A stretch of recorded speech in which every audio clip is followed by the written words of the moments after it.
बिस्मिल्लाहिर्रहमानिर्रहीम अस्सलाम वालेकुम नाज़रीन, मैं हूं आपका मेज़बान दानिश अंसारी और आप देख रहे हैं मेरा YouTube channel Danish Ansari official. नाज़रीन, आज हम बात करने वाले हैं मलिक महबूब साहब से। आप सबके फेवरेट हैं, मशहूर एस्ट्रोलॉजर हैं। अस्सलाम वालेकुम मलिक साहब, कैसे हैं आप? वालेकुम अस्सलाम, अल्लाह का करम है। आप बताएं कैसे हैं दानिश भाई?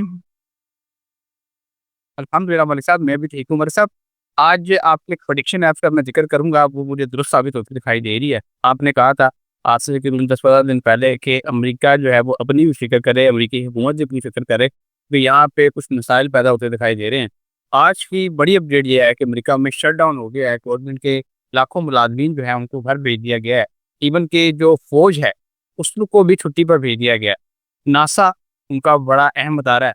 बड़े अरसे बाद, तवील अरसे बाद नासा को भी बंद किया गया है और कहा जा रहा है कि जब भी ये शट डाउन होता है तो उसकी वजूहत में से बड़ी वजह ज़ाहिर है बजट की नामंजूरी होता है कि बजट नहीं मंजूर हो पाता।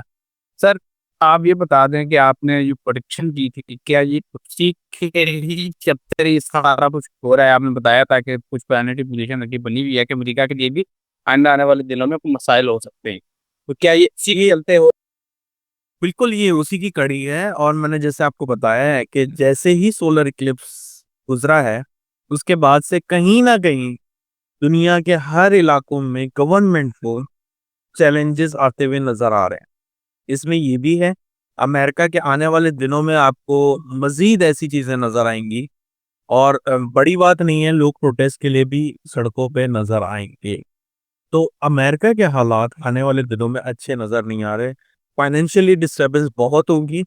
और ये जो शट डाउन हुआ है गवर्नमेंट का, ये जो लास्ट सोलर इक्लिप्स था उसी की कड़ी से हुआ है।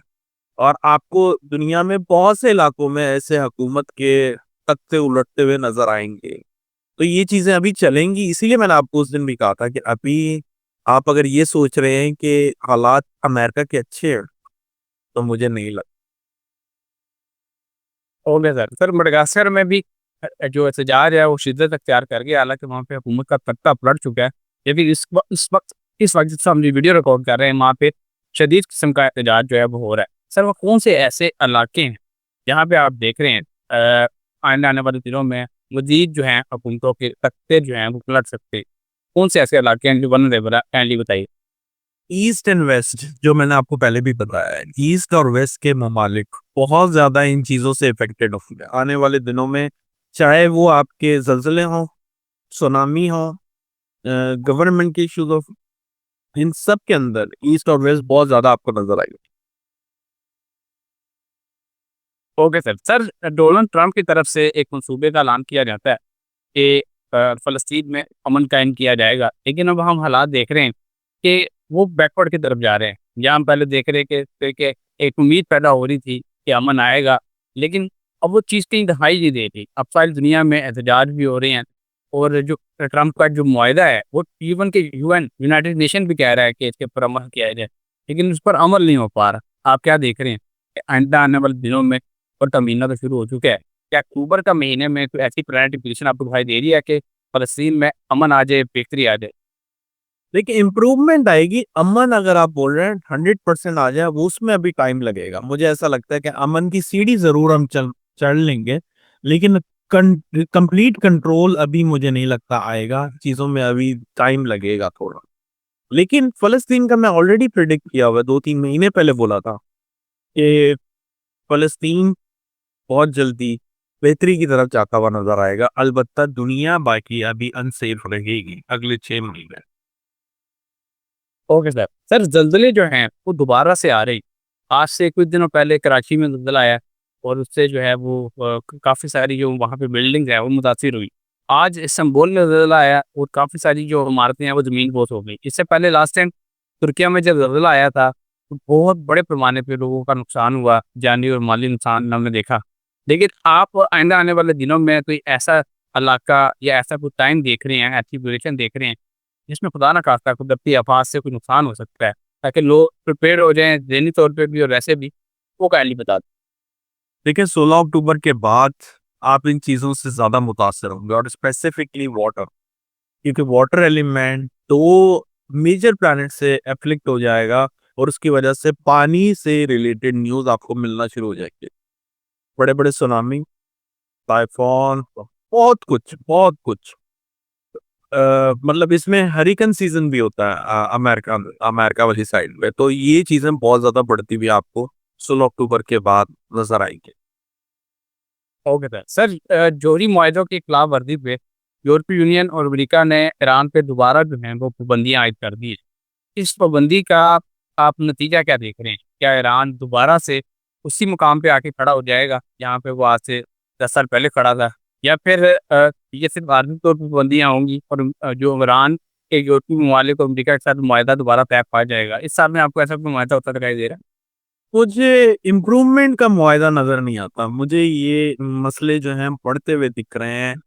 جیسے میں نے آپ کو پہلے بھی بتایا کہ فلسطین کا مسئلہ تو حل ہو جائے گا، لیکن آنے والے دنوں میں مجھے دوسرے ممالک کے مسئلے مزید بڑھتے ہوئے دکھ رہے ہیں، جس کی وجہ سے جنگیں ہوتی ہوئی آپ کو نظر آئیں گی۔ اوکے سر، ایک بڑا امپورٹنٹ کوشچن ہے، وہ امریکہ کے والے سے ہی ہے۔ امریکہ نے، میں نے آپ کو بتایا تھا لاسٹ ویڈیو میں، کہ تمام جرنیلز کو مدعو کیا تھا امریکہ میں، جہاں پہ بھی ان کے ایمبیسیز ہیں پوری دنیا میں، وہاں سے تمام جرنیلز کو بلایا تھا اور انہوں نے کہا تھا کہ وہ نئے محاذ کی تیاری کرے، جبکہ اب جو ہے انہوں نے میزائلوں کی پیداوار جو ہے وہ 8 گنا زیادہ بڑھا دی ہے۔ سر، جب بھی اس طرح کے اقدامات اٹھائے جاتے ہیں تو اس کا مطلب یہ ہوتا ہے کہ کوئی ملک کسی نئے محاذ کی طرف جا رہا ہے۔ کیا امریکہ بھی آنے والے دنوں میں کوئی نیا محاذ کی طرف آپ کو جاتا دکھائی دے رہا ہے؟ اور ابھی نہیں، یہ کہا 2000 ابھی نہیں، 2026-27 کے بعد ایسے حالات ہیں، لیکن آف کورس یہ پریپریشن ہو رہی ہے تو لگے گا ضرور۔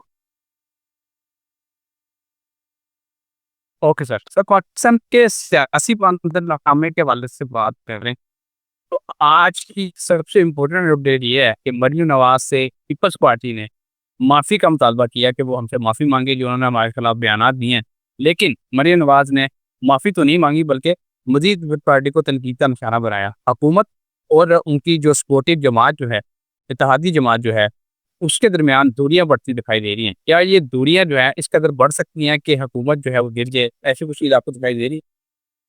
ابھی نہیں، مجھے لگ رہا ہے کہ یہ اس راستے پہ چل پڑے۔ ہوپ فلی 5 to 6 منتھ کے بعد آپ کو اس کا ریزلٹ نظر آئے گا، جس میں حکومت گرتی ہوئی نظر آئے گی، لیکن فی الحال حکومت کے لیے پریشانیاں پڑیں گی۔ پی ٹی آئی کے لیے جو ہے وہ پریشانیاں ختم نہیں ہو رہی۔ آج ایک فیصلہ آیا مخصوص خصوصیتوں کے حوالے سے، تفصیلی فیصلہ جاری کیا گیا۔ ظاہر ہے یہ فیصلہ آلریڈی آ چکا تھا، آج تفصیلی فیصلہ جاری ہوا ہے جس میں جو فیصلہ ہے وہ حکومت کے حق میں سنایا گیا ہے۔ پی ٹی آئی کی جو مشکلات ہیں وہ کم نہیں ہو پا رہے، نہ عمران خان صاحب کو کوئی ریلیف مل رہا ہے، پارٹی کے اندر اختلافات چل رہے ہیں۔ آپ کیا دیکھ رہے ہیں کون سا ایسا مہینہ ہے یا کہ 2026 میں یہ پی ٹی آئی کی جو اندرونی اختلافات ہیں، خان صاحب کو جو ریلیف ملنے کے معاملات ہیں وہ سلجھنے کی طرف جائیں گے؟ کون سا ٹائم ایسا ہے جو آپ دیکھتے ہیں؟ نومبر 2025 کے بعد یہ چیزیں بہتر ہوں گی اور خان صاحب کے لیے بھی فیسلٹی آئے، لیکن میں ابھی بھی ایکسپیکٹ کر رہا ہوں کہ اکتوبر 16 کے بعد آپ کو عدالتوں سے بہتر رزلٹ آنے کی امید رکھنی چاہیے، اور آئیں گے بھی صحیح۔ تو یہ جو چیزیں ہیں یہ ابھی انفولڈ ہونے میں تھوڑا ٹائم ہو رہا ہے، باقی تو مشکل وقت گزر گیا۔ بہت شکریہ سر، آپ نے اپنے قیمتی وقت میں سے کچھ وقت نکالا اور اتنی زبردست پروڈکشن ہمارے ساتھ شیئر کی۔ انشاءاللہ نیکسٹ پروگرام میں ایسے ہی انٹرسٹنگ ٹاپک کے ساتھ دوبارہ پیش ہوں گے۔ اگلی ویڈیو تک کے لیے مجھے اور ملک محبوب صاحب کو اجازت دیجیے۔ اللہ حافظ۔